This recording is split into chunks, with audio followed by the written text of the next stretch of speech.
So one of the questions that come up often, that's right, yeah, could you introduce us again? Hi, Doug and Heidi again. We're thinking we're just, always here in your bedroom or living room. Yeah, here we are again. Creepy. That's awkward. Bedroom would be weird. Well, unless you're on a laptop, that's what I meant. Oh, Roger. Yeah, or your iPad. Okay. So, hi, Doug and Heidi here again. And one of the questions that we wanted to address as well that seems to come up oftentimes is after maybe you've decided that you're no longer going to enable, that you're willing to support recovery, and you've made some decisions as to where it is you want to go, how you want to experience this addiction, this recovery, and beyond. The next step is you've got to set boundaries, healthy boundaries. And Heidi, how does one set a healthy boundary? What are some key indicators that a healthy boundary is being set? Some key indicators are, number one, you're very clear about exactly what it is that you will and won't stand for, what you really do want, what you will and won't tolerate. So that's step one. And it's all about whom? Oh, well, it's all about you. So you can't set a boundary to manipulate another person. That's called an ultimatum. We're not doing ultimatums. Those don't work. So we're doing a boundary, which is people are going to do what they're going to do, and you get to decide how you're going to experience what they do. And that's it, okay? So you're not trying to say, hey, if you drink, you can't come over, and then they drink while they're over, and you get all upset and mad and say, you don't love me enough. Yell at them while they're over after you said, don't do that. It's, oh, hey, you're drinking, it's time to go. Or you're drunk, it's time to go. So be very clear. Okay, number one, about what it is that you will and won't tolerate and what your plan is. Number two, use direct, assertive language. No wishy-washy, and use very few words. Just be crystal clear, right?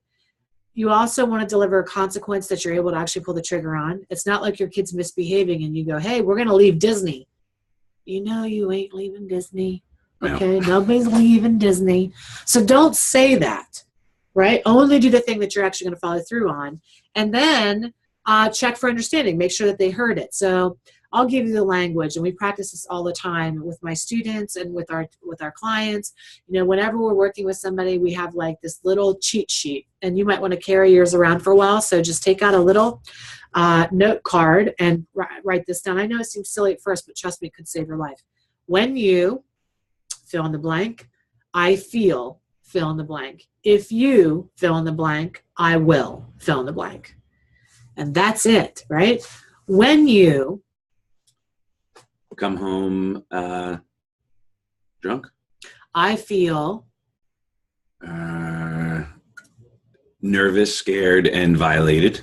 I want, you can add in I want there if you want to have a sober, healthy, safe home to live in. So if you come home drunk again, I will leave for the night, lock the doors, ask you to get treatment, go something, whatever that is. Whatever you're prepared to pull the trigger on. We don't care what it is you say you're going to do, as long as you do it.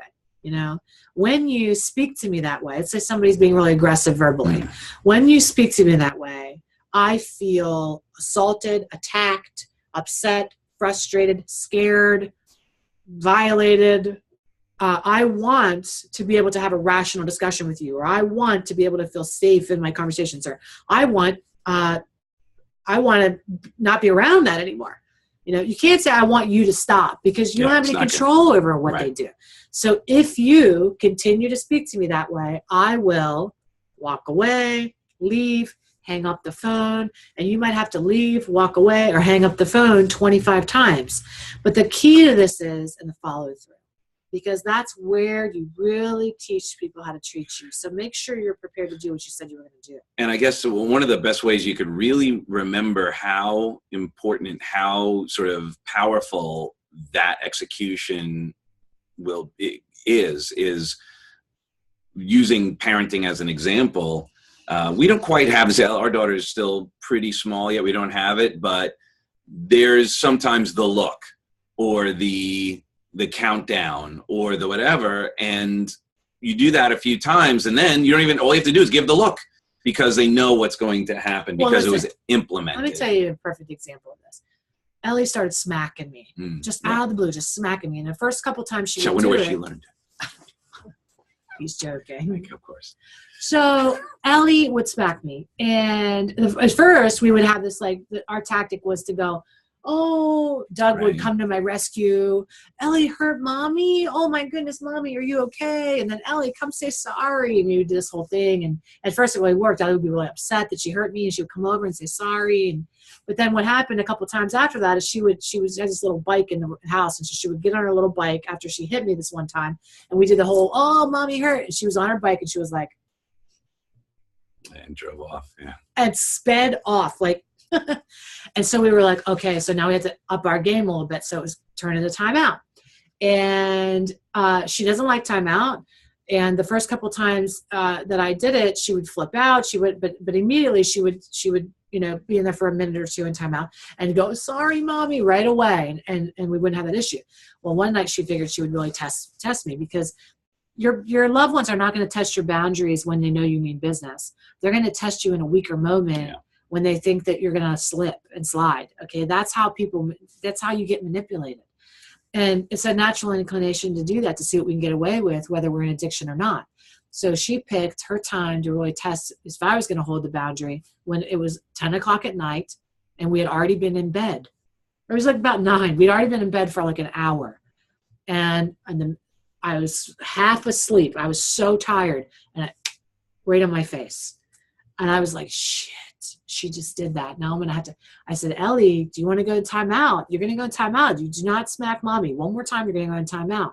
She was like, oh, okay, I don't want timeout. You know, she laid back down. And then, and I was like, shit, I'm going to have to get up now in the middle of the night. We bed share. So I was like, I'm going to have to traipse across the whole hall, put her in timeout in her room, shut the door, wake up, all this stuff. And so I was like thinking to myself for a minute, and this is why we enable behavior, because it's inconvenient for me to hold the bottom line. So I was just praying that she wouldn't do it again, because I did not want to get out of bed. But sure enough, there it comes again. So we had to get up. We got out of bed. We put her in timeout. And I think in that moment, she really understood. Yeah. It doesn't matter what's going on. Mom's going to hold this boundary. We could be anywhere in time. And I could tell you this, my friends. We could be at Target. We could be at the park. We could be wherever. We've been at gymnastics. Ellie doesn't use listening ears. Ellie does whatever. Ellie goes in timeout. And now she really understands the concept of it. So she's with her babies. She gives her babies timeout. Right, yeah.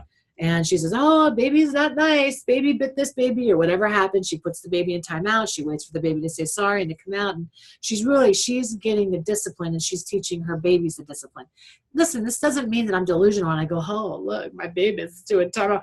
Or maybe you don't believe in timeout or whatever. It doesn't matter. And I'm not delusional to think that we're not going to be tested, oh my God, 10 times this. But what I'm saying is, and what Doug was saying is, the more that you practice your chops at holding the line, the less testing there'll be. Right.